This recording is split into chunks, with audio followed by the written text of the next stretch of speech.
avant-coureurs de cette expérience de mort collective, avec des événements en chaîne, des tensions rappelant la crise des missiles de Cuba. Et il a dit qu'au final, nous saurons alors qui nous pouvons vraiment, sur qui nous pouvons vraiment compter, à qui nous pouvons vraiment faire confiance pour, par exemple, remplacer Donald Trump, pour continuer le travail. Si les choses tournaient mal, pour Juan Museveni, cette période sera un test spirituel très important. Un test spirituel pour l'humanité, un test moral planétaire. Alors là, j'ai aimé quand il a dit ça. C'est planétaire. Il dit que les masques tomberont encore plus. Les traîtres seront connus. Et les vrais patriotes vont émerger. C'est ma compréhension, ok, mon interprétation de ce que j'ai entendu. Et nous allons écouter ce qu'il a dit, car vous savez, quand on peut interpréter, souvent, on peut être proche qu'à 90%, ok? Bref, mais c'est l'essentiel, je vous donne la quintessence de ce que j'ai écouté. Il dit que c'est dans ce chaos presque parfait, cette sorte donc d'expérience de mort imminente, que les peuples de la planète vont décider qui méritent de guider le monde libre. Par exemple, pour les États-Unis, après Donald Trump, pour ce qui est le cas des États-Unis. Donc, c'est le passage de l'obscurité vers la lumière.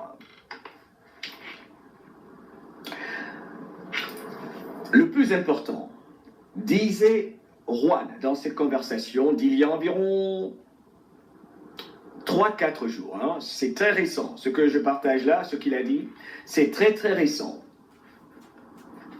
Même s'il y a certaines choses qu'il a déjà dites, mais il y a toujours des additifs dans ce qu'il partage avec les patriotes, non seulement américains, mais aussi de la planète. Il va, de façon catégorique, rappeler les deux objectifs majeurs et principaux de Donald Trump. Il dit que Trump a deux objectifs majeurs, vitaux, qu'il doit réaliser avant de quitter la scène politique.